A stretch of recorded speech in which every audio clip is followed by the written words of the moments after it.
Welcome to Empowered, and we're so excited that you decided to join us today. And as always, my guests are very special. And today we're going to be talking with Jan Percy. Jan, how are you? I am very good. Well, I am really, really happy that you decided to be interviewed by me on Empowered. We normally start our program by asking individuals to just give us a little bit of history about their childhood. And as we talked before, you did share some things with me that I hope that our audience can also learn from as a result of your childhood and how being that invisible child, how it impacted you in later life. So just tell us a little bit about your childhood. Well, my childhood was very different. As a little girl, I lived way up north in a log house with no running water, no electricity. And we took baths in the river and packed in the water, used lanterns. But I always felt kind of privileged to have sampled that type Really? of life because most people my age have not. Now, Jan, for our audience, when I look at you and when I found out your age, I could not believe it. So, do you mind sharing your age with us? No, I don't mind at all because I love when people say I don't believe it. So, how old are you? I am 70. Oh my Almost goodness. 71 soon. Wow. Amazing, amazing. So continue your story. Just like I needed our audience to know that because you look absolutely fabulous. Oh, thank you so much. You're Mabel. welcome. Maybe it was because I grew up in a Yeah, log. exactly. One of the pluses. Yes. I didn't realize until I took the course how dysfunctional my childhood was. The unresolved issues. I was the invisible child. My mom and dad worked so hard trying to create what they were trying to create that we just needed to do the work that was assigned to us and be quiet and So what do you think they were trying to create? oh, they had a dream. They were trying to create a farm, a ranch with a big caterpillar clearing the land. My mom swinging on the end of the log that was loaded on a truck because they sold the timber to earn money to go to town to buy food. Very unusual circumstances. Now you had mentioned too that you felt that they were trying to bring up they were trying to help you to be a lady. So you learned how to be a lady, but not necessarily learned how to live life. What did you mean when you said when you told me that? What I mean probably stems from my mom having a college education and my dad going to the 5th grade. But my mom wanted me to be a lady. She was a lady herself. And it was so important to her that she was very busy teaching me how to be a lady, but forgot to teach me about how to resolve conflict, all the basic skills of living a life. So as a result of not having some of those basic skills that you talk about, how did this influence the relationships that you formed as, when you were a teenager? Well, I looked for people to help fill in the gaps. Or take care of you? Absolutely. Absolutely. Someone who was strong, the leader, the decision maker. Take control? I gave away all of my power. And once again remained as invisible or whatever picture that person wanted me to be. Now you say invisible.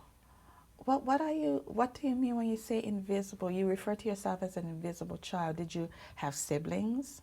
I did. I had a brother and a stepbrother. My brother was very strong personality. Got his own way most of the time because he just was so determined. My stepbrother was abused by my dad. Okay. And well, it's just not a pretty picture. I understand. So let's talk about how being invisible impacted you. You did not learn basic skills. You learned to be quiet. You learned to let people take care of you. You learned to give in to people who are controlling or powerful. You mentioned that you gave away all of your control. So how did this impact the two marriages that you had? We talked about your marriages, and they both ended. And so talk about how did you and your husbands get along? Well, at first, I went into both marriages giving away my power. I became what they wanted me to be. In the first marriage, I became an outdoor camping, fishing, hunting girl. Babies grew up crawling on canvases. There was no social part of life. And that particular marriage ended in physical abuse. Then was several years later that I married again, and this was a much more social environment, and I got to wear pretty things, and I had to have the hair just right, and everything had to be just perfect. And if everything was just perfect, then I was acceptable and loved. Question mark? I see. So the message you got was, as long as you looked good, acted good, and you were good, then you'll be accepted. But if you weren't, did you feel that you weren't accepted? Oh, absolutely. Not only was I not accepted, I was not loved. I finally realized I was not loved for being who I am. I was loved for what they could make me be. Wow. The image of what they wanted. Right. And I know that you prefer to talk more about how you found healing as a result.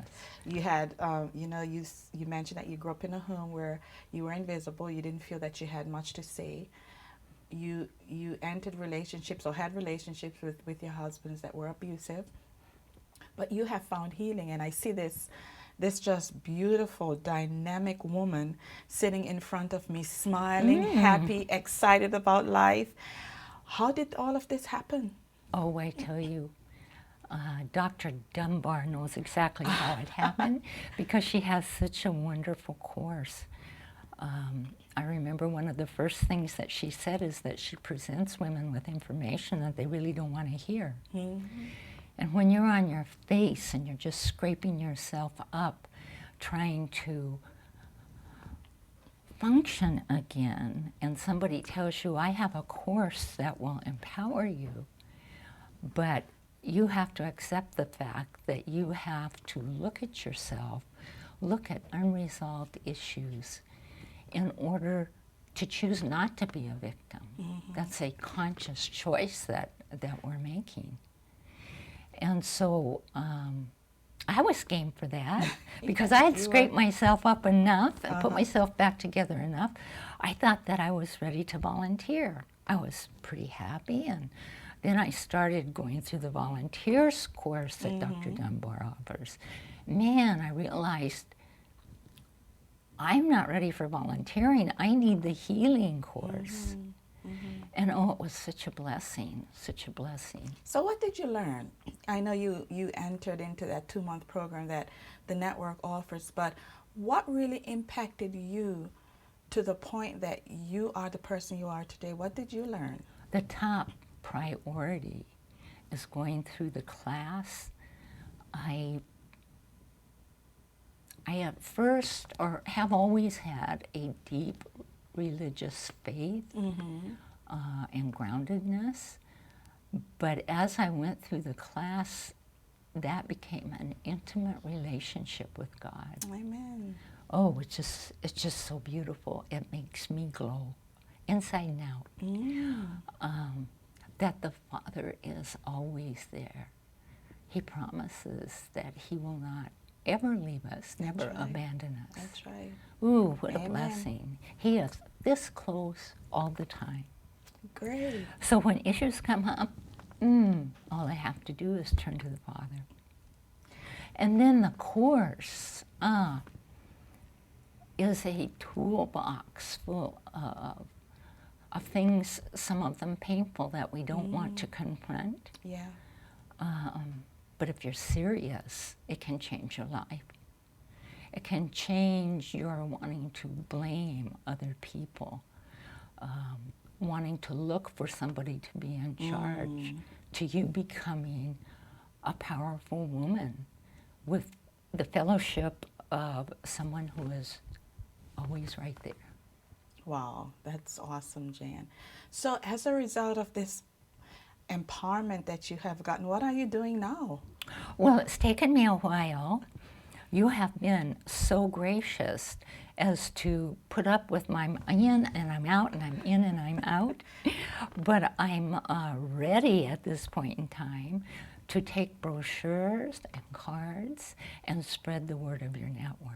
Amen. Wow, we certainly appreciate that. And I am very excited about that. It's such a beautiful toolbox. So normally at the end of our presentations, I ask those individuals that I interview to give a message to individuals who might be watching our program. And so what would you say to women or to someone who might be able to identify with your experience, feeling invisible, feeling not heard, feeling that they don't have the tools to function, feeling that they have to have someone to take care of them or someone to be their voice? I would say to you, any of you who are looking to change your life, to come humbly, openly, and seriously to a Christ-based healing program like Dr. Dunbar offers. I ask her, can't you just download this information? She says, no, you have to do the work yourself. And so she offers us all these tools, but the tools aren't any good if you don't put them to use, and they can change your life. Amen. Well, we are so excited that you decided to come, Jan, and I am excited also that we get to work together. Yes, I am too. You get to volunteer for the network, and we get to go to different places together to share the message of the network. So thank you so much for coming and being with us. And for those of you who are watching, we thank you so much for joining us today, and we pray that God will continue to bless you. Just want to remind you, as Jan has told us in different ways and at different times, that we can find empowerment through Jesus Christ. He is the one that is going to take us through all of the trials and tribulations, and He is the one that is going to help us to be healed. So may God continue to bless you, and until next time, you take care. We so much appreciate you viewing our program today. God has not given any of us the spirit of fear, but His spirit of love, power, and a sound mind. Therefore, we are pleased to provide this ministry to help you and others in your journey of healing from abuse. In order to continue doing this, we depend on financial support from viewers like you. Your donation is tax deductible and can be sent via a check or money order to our mailing address at Women's Healing and Empowerment Network, or WHE Network, P.O. Box 9637, Spokane, Washington 99209. You can also visit our website at whenetwork.com and click on the donation button. For your gift of $25 or more, we will send you a special token of our appreciation. Thank you for your prayers. May God continue to bless you and yours as you partner with us to help empower abused lives.